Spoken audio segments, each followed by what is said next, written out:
Thank you. So that introduction, I don't like the 20 years experience because it makes me sound ancient, and I'm not ready to embrace my 40s yet.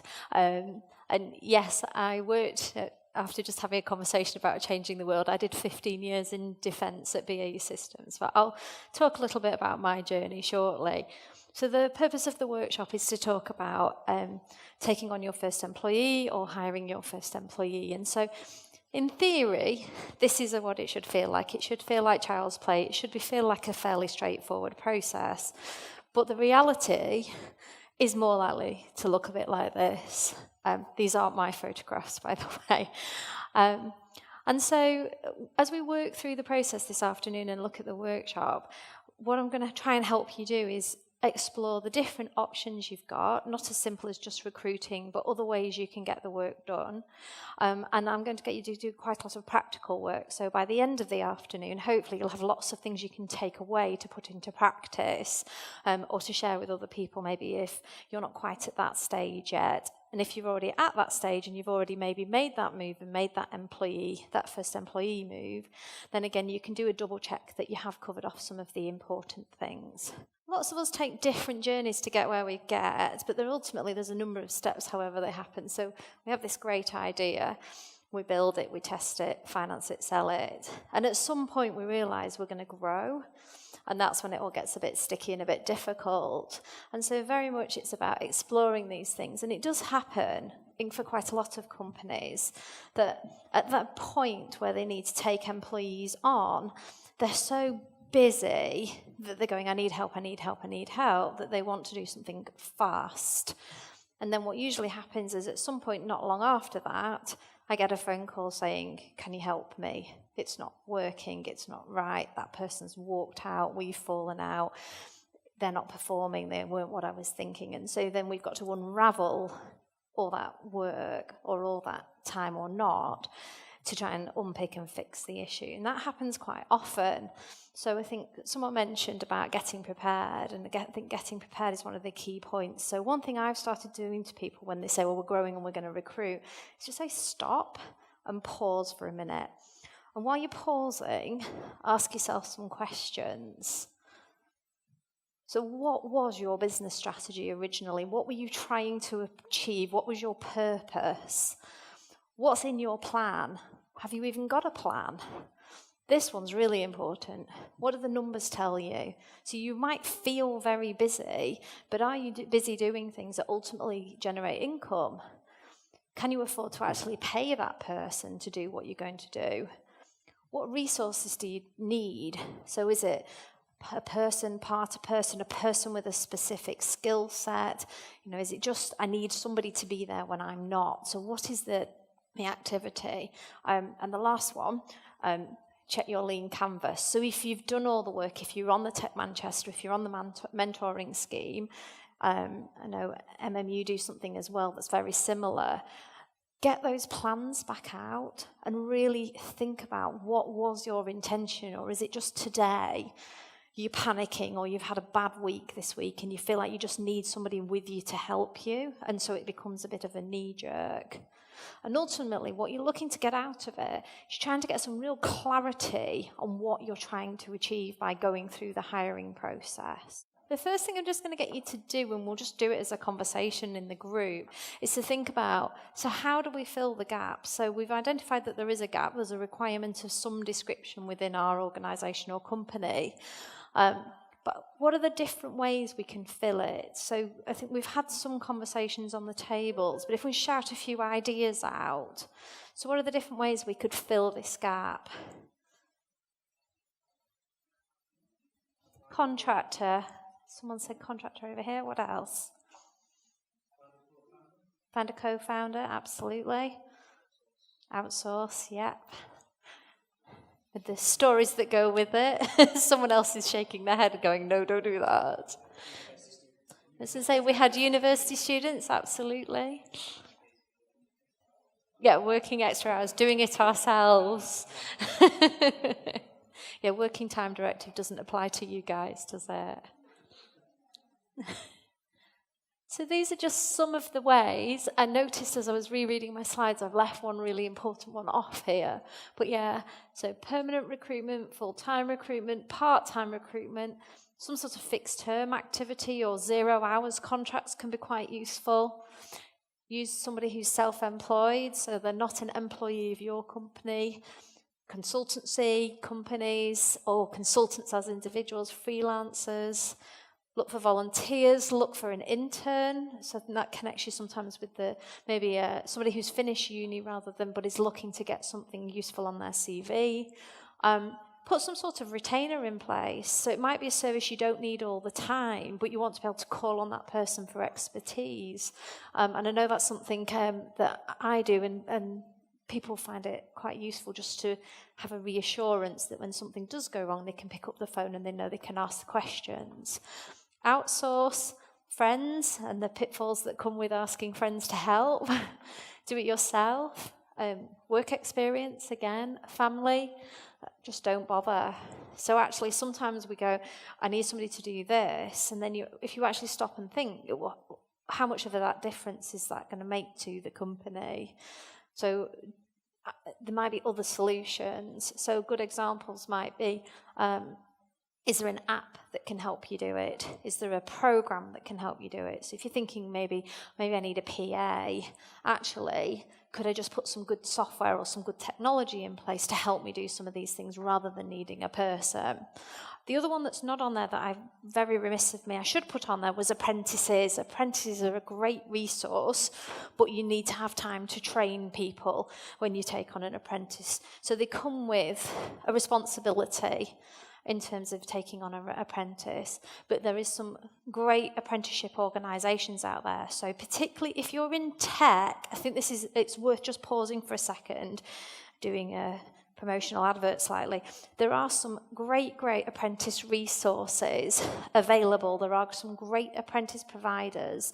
And if you are a small company, most of what you're going to take on will get paid for through government funding. So you could take somebody on as a software developer, for instance, who hasn't got the skills yet, but is going to train through an apprenticeship program and will learn. And if you do a good job, will stay with you, and all of their training would be paid for through government funding. So what you're responsible for is their wages and obviously looking after them. So apprenticeships are a really, really good resource, and they are massively underutilised within the startup and the tech industry. People don't know about them.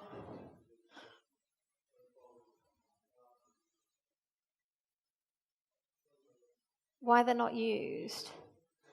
So I think there's a number of reasons. Some of them will be more urban legend than actual truth. So the older generation, not my generation, older than me, will know about YTS schemes and things like that. And apprenticeships used to have a really bad reputation. It was a bit like if you were not clever enough to go on to sixth form or not clever enough to go on to A-levels, then you did an apprenticeship. So they had this really quite unhelpful reputation against them. But if you think about like the tech industry in particular, where it's very practical and hands-on learning, an apprenticeship is a far better way of learning than sitting at a classroom in university, because you're saying, let me show you how to do this in a classroom, and then you take that off and say, right, I'm going to do this now in my business. I'm going to play around with the software or the website, and I'm going to show you what I can do and how I can make our e-commerce channels work better because I'm doing a social media apprenticeship. So I think the reputational element is quite difficult. I think in the young generation today, there's a real uptake of apprenticeships because universities become a very expensive option. And actually, why would you not earn and learn? This is part of the strapline they use. So the idea that you are getting paid and learning at the same time is really important. There are some very, very good apprenticeship programs and apprenticeship providers, especially tech ones, in Manchester itself. So we can have a chat afterwards, and I can point you in the direction of a couple of people who I've worked with who I do trust. There's a couple I'd also possibly steer you away from as well. So we're going to assume that you've decided that what you want to do is recruit. So recruitment agencies or recruiters get really, really hammered on LinkedIn. They're a bit like the traffic wardens of the professional world, I think. They just get such a bad reputation. But actually, it's a huge market. It's a really, really big market. The industry is worth over £35 million just for recruitment. There's over, and now I've got to check my figures because I can't remember the figures, there's over 25,000 recruitment companies registered as businesses trading in the UK. 25,000. So it's a massive industry. And within there are some exceptionally good ones, and there's some not so good ones. So, what I wanted to do is just sort of, I guess, rebalance a little bit the use of recruitment agencies. So some of the things that they can do, if you can connect with a good one, or connect with somebody, and I have worked in the past with some very, very good recruiters, but I've also had some really poor experiences. So they will deliver quick results. Unless you are very, very lucky when you do your own recruitment, they are likely to be able to deliver a candidate to you quicker than you can generate candidates. They will save you a huge amount of time in terms of all the pre-screening that they do. We talked about connecting with people and you think they're going to be okay, and then when you meet them, they're not what you were imagined at all. I imagine that's a little bit like dating on the internet. They have a huge amount of market expertise. So if you're a tech company that needs a finance director, how are you going to check that a finance director is competent in finance if your background's tech? So market expertise can be very, very useful if you're trying to check things out. A good recruitment agency will maintain with relationships with people that they've managed. And so you'll see people saying, oh, I placed this candidate 2 or 3 years ago and they're looking for the next career development move, not I placed them 6 months ago and they're back again. They're the ones you don't want. So they should have some really good quality candidates. If you've got a forecast of your recruitment and you know what you've got coming, again, you can ask for discounts, and I'd always haggle as much as you can with a recruiter. Never ever accept terms that they offer you when they email you with a CV. Always ask for a lower price. Always tell them someone else has offered to do it cheaper or with better terms. That's just part of the recruitment industry. And obviously, ultimately, they're out to impress. Most of them get paid at the point where they've got a successful candidate placed. So it's really important for them that they actually land the right candidate with you and that person stays, so they don't have to go through rebate, etc. Obviously, on the opposite side, then you've got the cost of recruitment, which can be, because it's a lump sum paid out, can be quite expensive.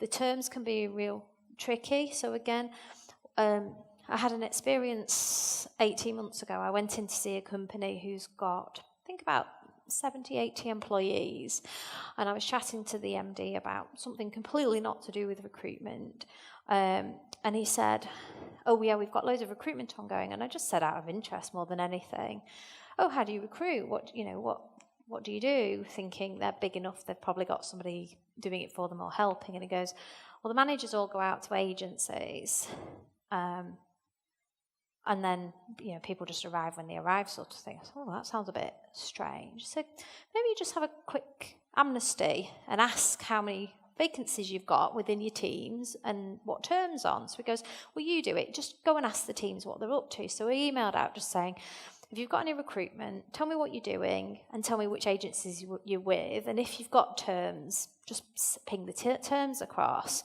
So it turned out he had 9 vacancies, and they had a tech element, so there were some tech companies, recruitment companies in there. So he had 9 vacancies open, and he was about to get a bill over the course of that year for 75 grand in recruitment fees. And the best rebate terms they had was a 2-week rebate term. So if someone left in the 3rd week, they got nothing back on their fee, which was bonkers. And one of them was for an administrator. So you just wouldn't pay an agency fee for a job like that, you would go to market, you would ask your friends and family, you would network into people. So even entry-level positions, they were going to a recruiter for. So we very quickly worked with them to renegotiate terms with all the agencies they were using. So they were on much lower rates, but had much better rebate terms, and saved them about £30,000 in fees just by doing that. And he'd had some really bad experience, so this was very important to him. But again, at the same time, he didn't want to stop using the agencies because of the speed and the quality of the candidates they were getting. So it was about the balance being right. So obviously some of the other things we need to think about is that finding the right recruiter for your business, if it is a recruitment way, and take time to build the relationship. A good recruiter who wants an ongoing relationship with you should be spending lots of time learning about your company, not just wants a job spec or a job description. They should want to understand exactly what your company is trying to achieve, what environment they work in. You know, are they working in a shiny glass office in Manchester? Are they working in a, your dining room or at your kitchen table for a while until you get to that stage? And so all that stuff's really important in terms of the recruiter doing the best job they can for you. So they're not asking those questions. They're probably not the right recruiter for you. It's definitely about building trust, being able to give honest feedback. So when they send you a wrong candidate, somebody who you know nowhere near fits the remit you asked them to look at, be able to go back and tell them that. And obviously, again, the downside of the driven by placement fee is they're always going to want to try and fill the vacancy. And again, that's the balance, is are they filling it with the right person and not just somebody with so they can place the fee. So it's a real balance in terms of how to use it. You need to conduct a good quality interview, and there's things you must do to make the interview as good quality. So on the timesheet, hopefully one of the things you put in on the line that said prepare for the interview is you put at least 2 hours into your prepare for interview, not 30 minutes, which probably most of you have done. Right, so this is the reason that you do that. Prior to every single interview, you need to go back and read that person's CV from top to bottom properly. You need to underline the things that are important about why that person connected with you, why that person caught your eye, and you need to write the questions for that person. So you need to say, tell me why you picked to do that course, or tell me why you went to that particular school or university, so that you actually understand that person. If what you do is you write a list of questions and not read any of the CVs, you're not going to get very far. So you want to really personalise the interview so that you get the most out of every candidate. Part of that might be if you've got some what we call non-negotiables, so they must be able to do certain things. And that if they can't do that, then they're not going to work. It's not going to work for you. So it might be something very technical. It could be something as simple as you need to be able to know how to work the internet, or you need to know how to work all the Microsoft tools, because without that, this isn't going to work. So it's really, really important then that you explore the person in a lot more depth. So the preparation is really, really important. Please don't 3 weeks ago have read a CV, told the agency you want to interview them, and then they turn up. And at that point, you're going, oh, I need to print off the CV, which we see happen all the time, literally. They're printing it off to go in. Because then it's your fault if you hire that person and they turn out to be no good, not theirs, because you have not selected them properly. So you need to be really clear that you conduct a good quality interview. And that's so important. It's also really important because that person coming into that room to have an interview with you is experiencing your brand of your company. And if that interview again turns out to be rubbish, then that's what they're going to talk about your company. They're going to have that poor experience, that bad experience, and that's how they'll remember your brand. So it's all really important. Things you can ask them to do, you can ask them to come back more than once. You can ask them to meet different people within your team if there's other people working there. You can ask them to demonstrate their knowledge. So you've got to be careful about doing this, because I've seen this be taken advantage of. But you can ask them, I don't know, so say you've got a website and you know, Uncle so-and-so built it for you 2 years ago when you started out, and now you need a web developer. You can't say, could you, as part of your prep for coming to the interview, design my website for me and bring it in, because that's free work. And we do see people do that, and it isn't great. But what you could do is you could say, could you give me some feedback on things that you would do if you were working on that website? And I saw a great example in an interview where a lady came in, and it was for actually a web developer, and she came in and she said, I've gone into your Google Analytics and I've looked at the performance on your website. So she didn't tell him, this is what I would do, but instead she said, this is what's broken at the moment that you need to fix. So she demonstrated her knowledge, but he was sort of hoping he could steal all her ideas and get somebody cheaper to do it, and it didn't work, thank goodness. That's fine. So you can ask them to demonstrate their knowledge, and where you could give them a case study, or you could ask them to bring a portfolio or examples of their work. Or in some cases, depending what you're asking them to do, you can ask them to undertake a working interview. And again, that might be, if you're asking somebody to do customer services, you might say, can you come and sit with me on the phones for an hour, and I'll do a few calls, and then if you want to answer a couple of calls so I can see what your telephone manner's like, for instance. So depending on what sort of job you're doing, again, you can ask people to show you what they're good at, what their strengths are, and you can be reasonably imaginative with them, but you also need to be sensible. So you don't ask for something that you wouldn't be prepared to do yourself in a job interview. Don't ask them to give you something for free, almost. As part of the prep, go back through all your pre-work. So your candidate profile, what your strategy is, what you're trying to achieve, have that in the front of your mind as you're going into the interviews. Because what can happen is you can get distracted by something shiny. So you might have somebody just come along who is just a real salesman within the interview and says, and I went to uni here and I did this and I got first there and I've got this many followers on social media. And you think, oh my God, this person's awesome. But they're not at all what you were looking for in the job. And next thing you know, you're thinking, oh, how did we end up together? This isn't quite going to work for us. So do not get distracted. Stay on plan. And as I said before, ensure your non-negotiables are covered. So the things that person absolutely must have versus the things that are nice to have. I think we were talking earlier, I think in one of the tables about, well, if they don't have this, it's not the end of the world.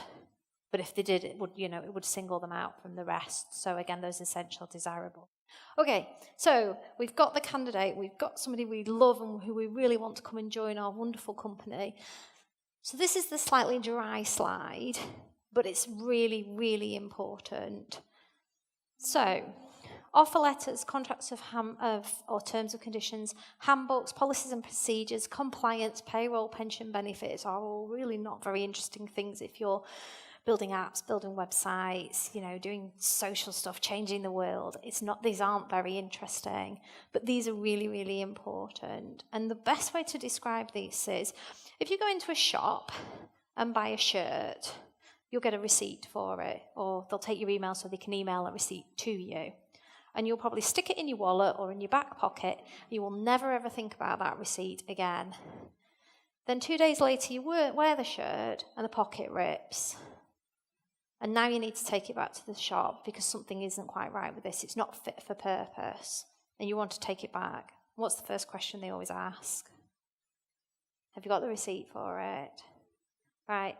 When you turn the receipts over, it usually tells you what the terms of returning the item are. And that is your contract with that particular retailer. That is them saying, you gave us money, we've given you a product, and these are the terms in which we trade. So receipts will either have it on the back or they'll have a website saying terms and conditions here, just like ticking the box that we never read the terms and conditions for. And this is the same. So loads of companies don't have this. And what happens is at some point, something goes wrong. We need to make people redundant. That person's not performing properly. That person's stolen from us.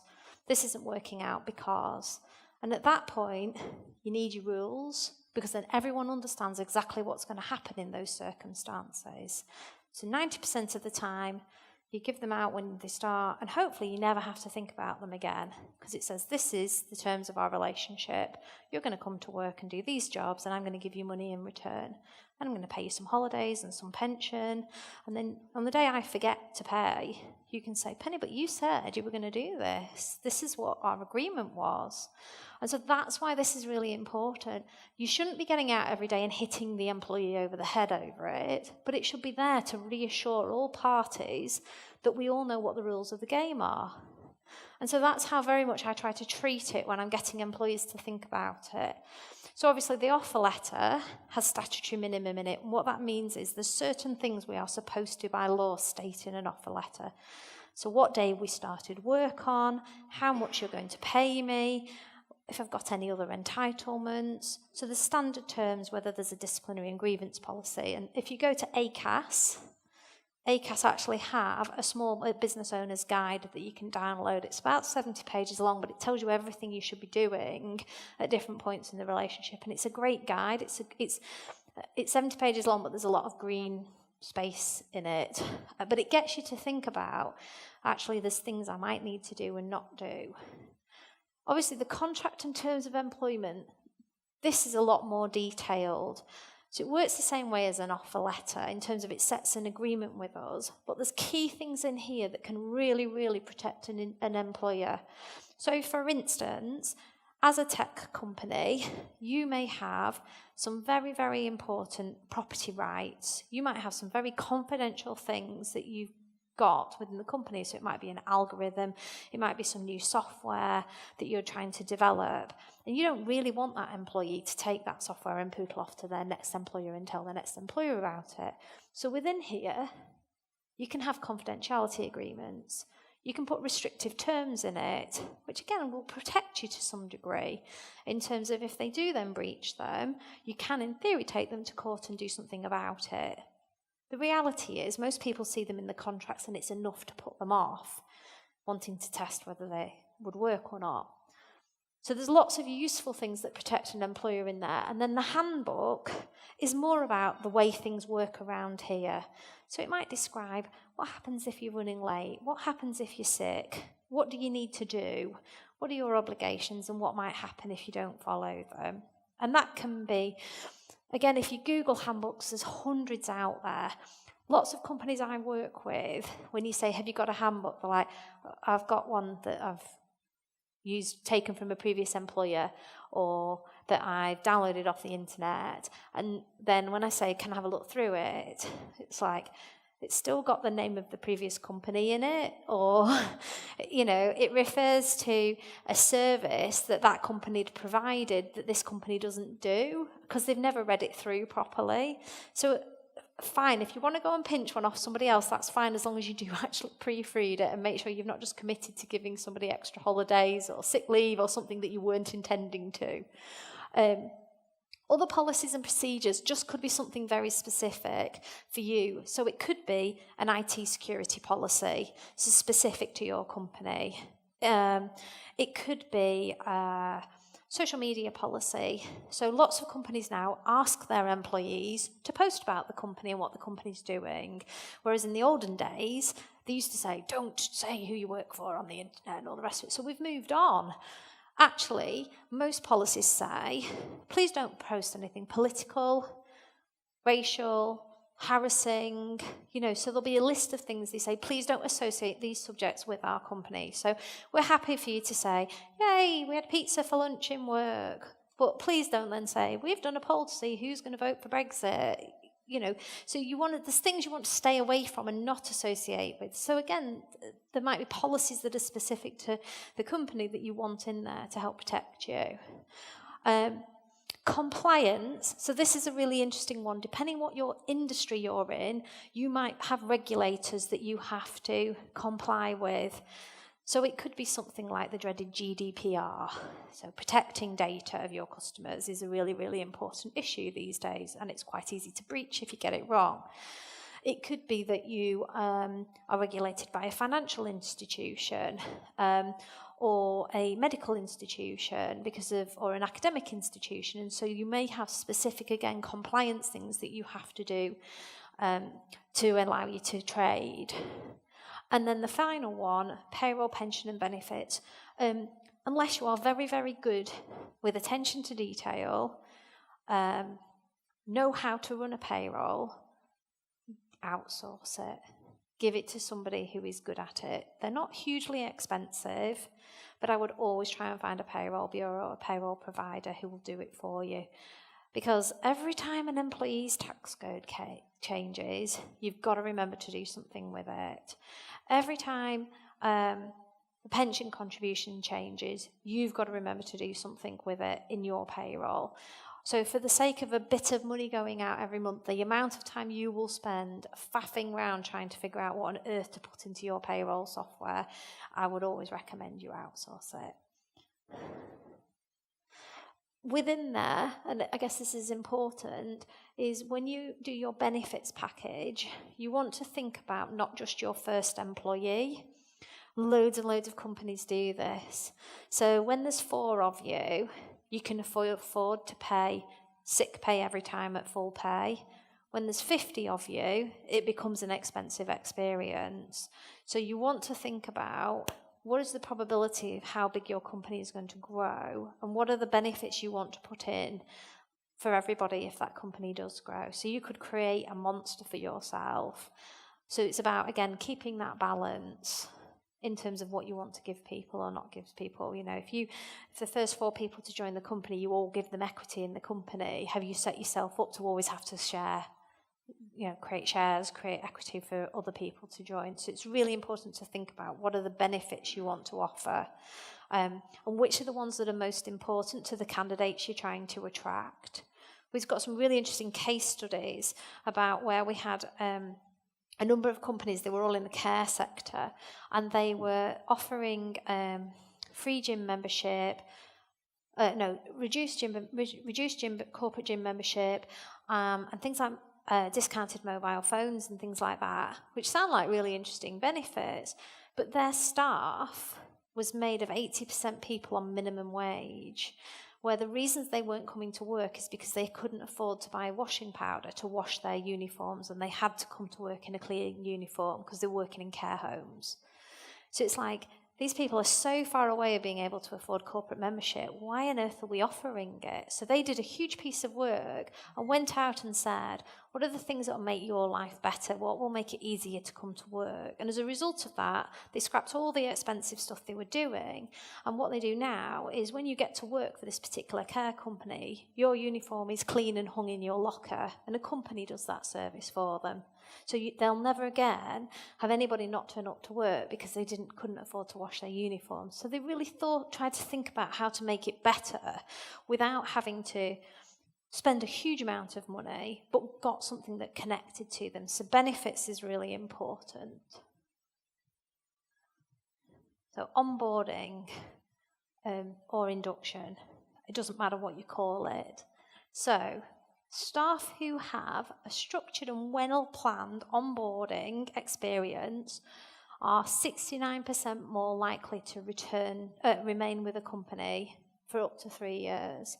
So if you've just spent £4,000 on a new person to work with you, and your rebate period is only, say, 4 months, you want to do everything in your power to encourage that person to want to stay with you because they enjoy the work, they enjoy the environment, they want to contribute to it. And this is a really important part. And I think we were talking earlier, weren't we, about on the bottom of the cost for employment, it was about keeping in touch until the person started. So all this stuff makes me feel welcome when I start. And I imagine most of you all have had an experience where it didn't go like this. So when you arrive on your first day and they go, we just need to clear a desk for you. Or they go, oh, we just need to ring IT and get you online. Yes.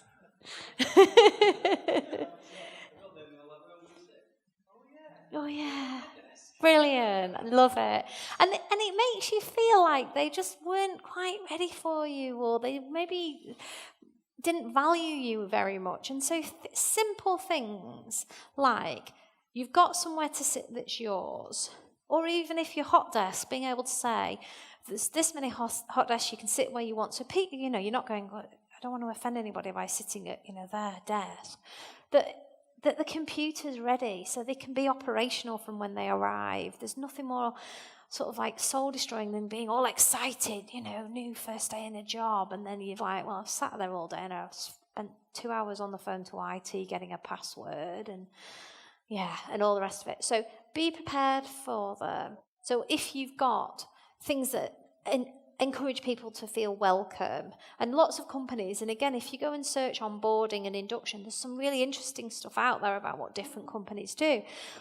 Make sure that you introduce them to the important people, and that's not necessarily within the company. That could be important customers or clients or suppliers, depending on what the role is.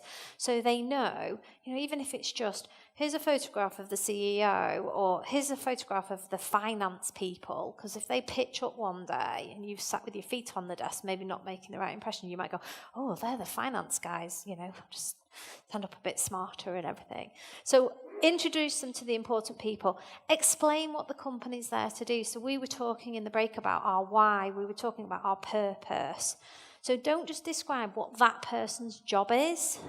Describe how that interrelates with the whole of the company so that they can see where the connections are, because they might have interviewed for one particular job, but they might have a whole load of other skills that didn't feel relevant, and they go, oh, actually, I can do some social marketing as well as doing this stuff, because, you're not keeping me busy 100% of the time, and I've got these skills. So, explain what the company's doing as a whole.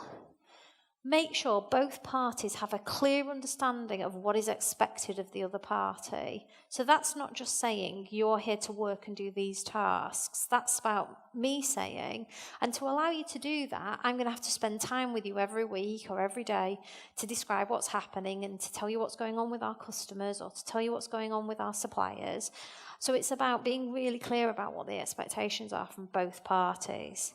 Obviously, if there's health and safety, do it from the beginning. Obviously, if there's other things like compliance stuff, please don't post customer details on the internet because that might get us into trouble or whatever it is. And then do lots of training. And when I say training, I do not mean send them on courses. It could be just sitting with them. It could be emailing them going, here's a link to a really great piece of YouTube footage. Here's a really great article. This might be really helpful. Have we thought about doing this? So it can be quite straightforward stuff. But that person will stay longer if they feel like you're invested in their development as well as the company's future.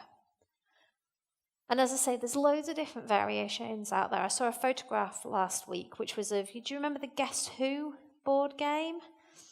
A company had taken all the Guess Who's and they'd put the employees' photographs into all the little faces, so as a way of introducing people to that company. And I was like, it's a bit gimmicky, but it's quite fun and it's a bit different.